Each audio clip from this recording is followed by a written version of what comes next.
Hello everyone. हम पढ़ रहे हैं कक्षा 8 गणित। मैं हूं आपका दोस्त सत्यम नायक। आइए प्रश्नावली 4.3 का प्रश्न पहले का चौथा प्रश्न इस वीडियो में हम सॉल्व करेंगे। तो आइए, क्या है चौथा प्रश्न, क्या है आपका? आयत ओ के वाई जिसमें हमें ओ के बराबर 7 सेंटीमीटर एक भुजा और दूसरी भुजा के ए बराबर 5 सेंटीमीटर है। तो सबसे पहले अगर आयत की आपको रचना करनी है तो आयत के बारे में आपको कुछ मालूम होना चाहिए, कुछ गुण पता होने चाहिए आयत के, उसके आधार पर आप रचना कर पाएंगे। तो सबसे पहले अगर हम आयत का एक चित्र बनाकर देखें अपने आधार पर बिना मापे हुए, तो इस तरह से आयत का एक चित्र बनता है। और आपको पता है आयत के सभी कोण क्या होते हैं? समकोण। समकोण का मतलब 90 डिग्री होते हैं। आयत के सभी कोण समकोण होते हैं, इसका मतलब सभी कोण क्या होते हैं? 90 डिग्री के होते हैं। ये आयत का गुण है। और इसकी जो सम्मुख भुजाएं होती हैं वो बराबर माप की होती हैं और समांतर भी होती है एक दूसरे के। जैसे अगर मान लो कि ये ओ है और एक के है और एक ए है और ए वाई, तो आपका ओ के ए वाई एक हमने आयत मान लिया। अगर हम इस तरह से समझ लेंगे तो हमें रचना करने में क्या होगी? आसानी होगी। अगर हम बात करें ओके बराबर 7 सेंटीमीटर इसमें दिया है और के बराबर कितना दिया? 5 सेंटीमीटर इसमें प्रश्न में दिया गया है, बाकी कुछ नहीं दिया। ठीक है, तो ओके की सम्मुख क्या होगी? वाई ए। तो हमें पता है कि आयत की जो सम्मुख भुजाएं होती हैं वो समांतर तो होती ही हैं लेकिन बराबर माप की भी होती हैं। तो ओके की समांतर क्या है? वाई ए। तो अगर ओके 7 सेंटीमीटर का है तो वाई ए भी आपका 7 सेंटीमीटर का ही होगा। अगर बात करें के ए के सम्मुख भुजा क्या है? O Y. तो अगर के ए बराबर 5 सेंटीमीटर तो ओ वाई बराबर भी क्या होगा? आपका 5 सेंटीमीटर होगा, क्योंकि आयत की सम्मुख भुजाओं की माप क्या होती है? बराबर होती है। तो यहां पर हम लिखेंगे इसके समांतर सम्मुख है, तो यहाँ 5 सेंटीमीटर ओके के सम्मुख है वाई ए, तो ये भी क्या होगा आपका? ये 7 सेंटीमीटर इसके सम्मुख है तो 7 सेंटीमीटर। तो देख रहे होंगे आप दोनों बराबर है, ये सम्मुख वाली ये दोनों बराबर है। ठीक है, अगर हम बात करें रचना करने की तो आइए सबसे पहले हम लिखते हैं कुछ। यहां पर इसकी सभी भुजाओं की माप लिख देते हैं, उसके बाद हम क्या करेंगे? रचना करेंगे। आपको पता है सम्मुख भुजाएं तो बराबर होंगी, तो ओके के बराबर क्या हो जाएगी? ओके के बराबर वाई ए हो जाएगा, क्योंकि ओके के सम्मुख क्या है? वाई ए भुजा। और ये कितना है? 7 सेंटीमीटर। उसके बाद आप देख रहे होंगे के ए का माप दिया है, लेकिन के ए के सम्मुख क्या है? O Y. तो ए भी क्या हो जाएगा आपका? के ए के बराबर हो जाएगा। तो के ए बराबर क्या हो जाएगा आपका? ओ वाई बराबर कितना रहेगा? माप कितना के ए का? 5 सेंटीमीटर। इस तरह से आप लिख सकते हैं सम्मुख भुजाएं बराबर माप की होती हैं आयत की। ठीक है, इसलिए हमने सभी भुजाएं जो सम्मुख थे उनको बराबर कर दिया। अगर बात करें कोण की तो सभी कोण समकोण होते हैं, तो कोण ओ बराबर कोण के बराबर कोण ए बराबर कोण वाई। तो आपका क्या आया? 90 डिग्री या समकोण लिख सकते हैं। अब हमने देखो पहले हमने चित्र बना लिया था छोटा सा, तो हमें उससे काफी आसानी होगी रचना करने में। तो आइए हम प्रश्न रचना करते हैं इस आयत की ओ के ए वाई की। तो सर्वप्रथम हम क्या करेंगे? एक रेखाखंड खींचेंगे। एक रेखाखंड खींचेंगे जिसको नाम देंगे हम ओ के, क्योंकि हमें ओ के बराबर सबसे पहले दिया है 7 सेंटीमीटर। तो आप नाप कर खींचना। ठीक है, उसके बाद हम क्या करेंगे? हम जानते हैं कि देखो ऊपर क्या बनेगा? 90 डिग्री का कोण बनेगा।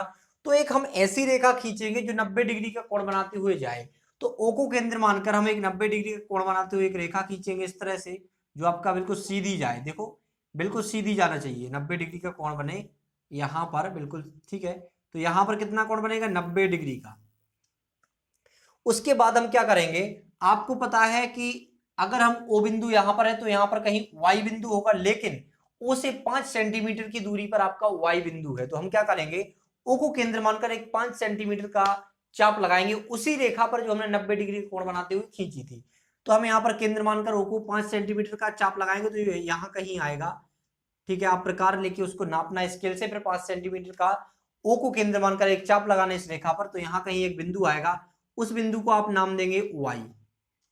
उस बिंदु को आप क्या नाम देंगे? वाई नाम देंगे यहां पर इस तरह से। उसके बाद हम क्या करेंगे? इस चाप को थोड़ा सा मिटा देंगे, क्योंकि हमें जो वाई बिंदु चाहिए था वो मिल गया। तो ठीक है, इसके बाद हम क्या करेंगे? आप देख रहे होंगे यहां पर के बिंदु पर भी 90 डिग्री का कोण बनाते हुए एक रेखा जा रही है। तो हम क्या करेंगे? एक रेखा खींचेंगे जो 90 डिग्री का कोण बनाते हुए जाएगी वो, और किसको केंद्र मानकर? के बिंदु को केंद्र मानकर। ठीक है, यहां पर क्या बनेगा? 90 डिग्री का कोण। इसके बाद हम क्या करेंगे? आपको पता है यहां कहीं अगर के है तो यहां ए भी होगा, तो यहां के है तो यहां कहीं ए भी होगा। तो हम क्या करेंगे? देखेंगे यहां पर के से 5 सेंटीमीटर की दूरी पर ए बिंदु मिल रहा है हमें। तो हम के को केंद्र मानकर एक 5 सेंटीमीटर का चाप प्रकार से लगाएंगे जो इस रेखा को, इस वाली रेखा को यहां कहीं काटेगा, और जिस बिंदु पर यहां पर काटेगा उस बिंदु को हम ए नाम दे देंगे। क्या नाम दे देंगे? ए। ठीक है। और बाकी देखो यहां पर थोड़ा नीचे लग रहा है, इसके बराबर होना चाहिए क्योंकि सम्मुख भुजाएं हैं, तो यहां पर रख दो। ठीक है, यहां पर आपका चाप काटेगा तो आपको ए बिंदु प्राप्त होगा। इसके बाद आपको क्या करना है, देखो आपको ओ ए सॉरी ओ के पहले से पता था, आपको ओ वाई रेखाखंड पता चल गया।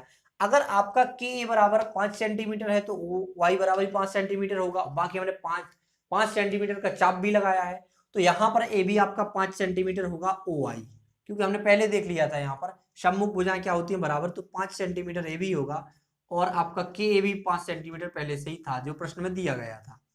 अब आपको क्या करना है, y बिंदु से o बिंदु को मिलाना है जिससे आपको y ए रेखाखंड प्राप्त होगा और इसका माप क्या होगा, ओके के बराबर होगा। जो हमने बताया था कि सम्मुख भुजाएं क्या होती हैं, आयत की बराबर माप की होती हैं, तो ये भी क्या होगा आपका 7 सेंटीमीटर। जब आप इसको मिला देंगे फिर नापना आप 7 सेंटीमीटर ही निकलेगा। ठीक है, अगर आपके एंगल का माप और देखो भुजाओं की लंबाई सही है और बाकी जो एक्स्ट्रा लाइनें बच रही हैं बिंदुओं को छोड़कर उनको मिटा देना। इस तरह आप चतुर्भुज या आयत, जो आपका चतुर्भुज एक आयत नाम दिया गया है, उसको ए के वाई ए की ए के ओ के ए वाई की रचना कर सकते हैं। अगर हम रचना के पद लिखना चाहें तो आसान होते हैं रचना के पद कि सर्वप्रथम ने ओ के बराबर 7 सेंटीमीटर का एक रेखाखंड खींचा, उसके बाद ओ को केंद्र मानकर हमने 90 डिग्री का कोण बनाते हुए एक रेखा खींची, उसके बाद ओ को केंद्र मानकर एक हमने 5 सेंटीमीटर पर चाप लगाया जो 90 डिग्री का कोण बनाती हुई रेखा को कहीं किस बिंदु पर, ए वाई बिंदु पर काट रहा है।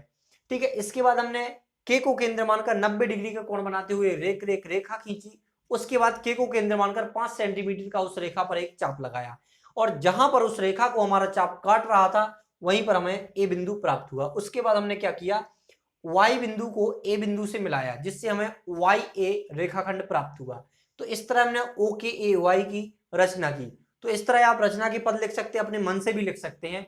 तो आशा करते हैं आपको प्रश्न का हल समझ में आया होगा। इसी के साथ हम आपसे विदा लेते हैं, मिलते हैं अगली वीडियो में अगले प्रश्न के साथ। Thanks for watching.